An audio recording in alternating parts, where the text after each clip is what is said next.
आगे बढ़ेंगे और देखिए, रूस और चीन के साथ टू फ्रंट वॉर की तैयारियों में जुटे अमेरिका को फिर से बड़ा झटका लगा है। अमेरिका की हाइपरसोनिक मिसाइल एक बार फिर से टेस्ट में फेल हो गई है।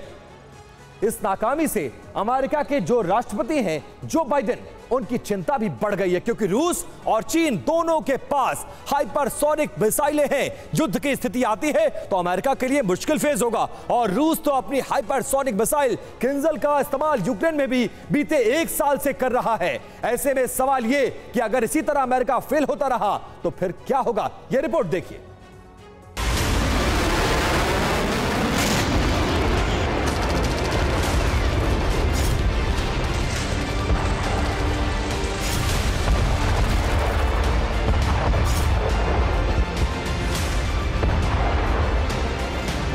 यूक्रेन युद्ध में रूस का सबसे घातक हथियार लगभग 15,000 किलोमीटर प्रति घंटे। फ्रीडम ऐप से सीखकर आप कड़कनाथ मुर्गियों का पालन करते हैं क्या? अगर ऐसा है तो आप अपनी मुर्गियों को 1 करोड़ फ्रीडम ऐप के जो ग्राहक हैं उन्हें बिना किसी खर्चे के आप उसे बेच सकते हैं।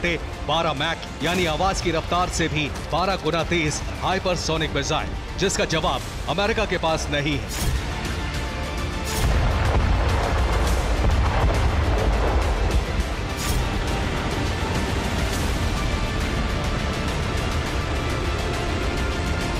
किंजल से 2 गुना से भी अधिक रफ्तार वाली एवनगार्ड यानी सरबत मिसाइल रूस पिछले 1 साल से कई बार अपनी इस हाइपरसोनिक मिसाइल का परीक्षण कर चुका है। राष्ट्रपति पुतिन की इस विनाशक मिसाइल को अगर साइबेरिया से दाग दिया गया तो अमेरिका के अलास्का पर कहर बरपाने में इसे मुश्किल से 25 मिनट का वक्त लगेगा।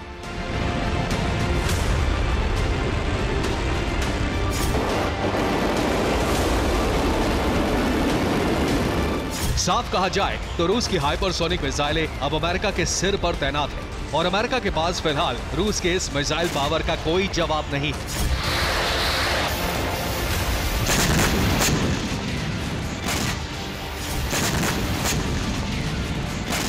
हाइपरसोनिक मिसाइलों की रेस में रूस से पिछड़ने के बाद अमेरिका ने 2018 में जिस हाइपरसोनिक मिसाइल AGM-183 ARRW यानी air launched rapid response weapons बनाने के लिए $530 करोड़ का प्रोजेक्ट शुरू किया, वो फेल हो गया।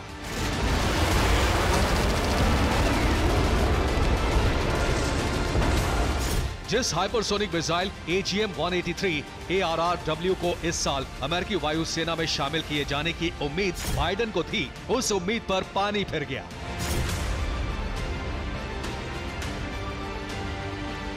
अमेरिकी वायुसेना के सेक्रेटरी फ्रैंक केंडल ने बताया कि ये हाइपरसोनिक मिसाइल दूसरे परीक्षण में नाकाम हो गई। फ्रैंक केंडल के मुताबिक 13 मार्च को कैलिफोर्निया के दक्षिण में AGM-183 ARRW हाइपरसोनिक मिसाइल को B-52 बॉम्बर से फायर किया गया था, लेकिन टेस्ट कंट्रोल सिस्टम को इस हाइपरसोनिक मिसाइल के परीक्षण से कोई डेटा नहीं मिला। इस हाइपरसोनिक को बनाने वाली लॉकहीड मार्टिन कंपनी और अमेरिका के रक्षा वैज्ञानिक ये पता लगाने में जुटे हैं कि गड़बड़ी कहां हुई। मिसाइल के डेटा सिस्टम में कोई खामी थी या फिर वॉरहेड में।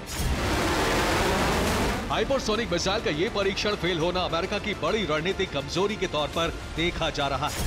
अमेरिका 2005 से ही हाइपरसोनिक मिसाइल बनाने में जुटा है और 18 साल में एक भी हाइपरसोनिक मिसाइल या हथियार बनाने में सफल नहीं हो पाया है।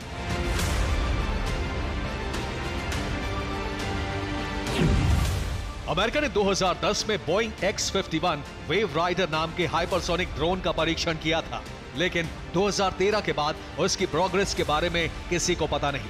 हाइपरसोनिक टेस्ट व्हीकल बनाने के लिए अमेरिका की रक्षा अनुसंधान एजेंसी डार्पा ने इस साल 2003 में फैल्कन प्रोजेक्ट शुरू किया था, लेकिन 2014 में इस प्रोजेक्ट पर काम रोक दिया गया।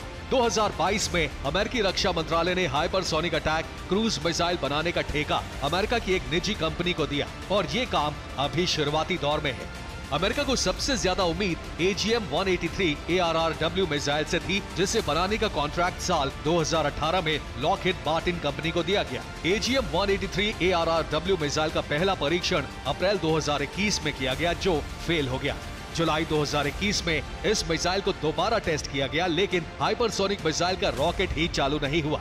मई 2022 और दिसंबर 2022 में AGM-183 ARRW मिसाइल का परीक्षण सफल होने के बाद अमेरिका को उम्मीद थी कि उसकी वायुसेना को साल 2023 में हवा से जमीन पर मार करने वाली पहली हाइपरसोनिक मिसाइल मिल जाएगी।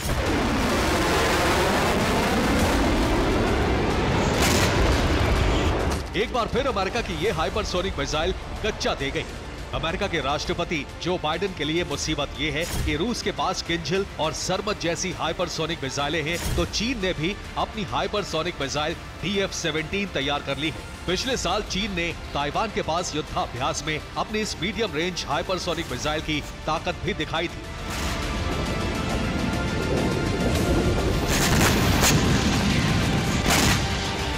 रूस की सरमत मिसाइल की तरह चीन ने DF-41 नाम की इंटरकॉन्टिनेंटल यानी लंबी दूरी तक मार करने वाली हाइपरसोनिक मिसाइल भी बना ली है। यानी अमेरिका के दोनों दुश्मनों रूस और चीन के पास अमेरिका के सैन्य ठिकानों तक मार करने वाली हाइपरसोनिक मिसाइलें हमले के लिए तैयार हैं।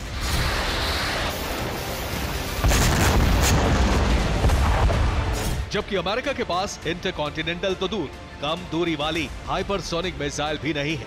ऐसे में अमेरिका के रक्षा विशेषज्ञ भी नहीं समझ पा रहे हैं कि राष्ट्रपति बाइडेन एक साथ रूस और चीन से लड़ने का प्लान कैसे बना सकते हैं। Bureau report, TV9 Bharatvarsh.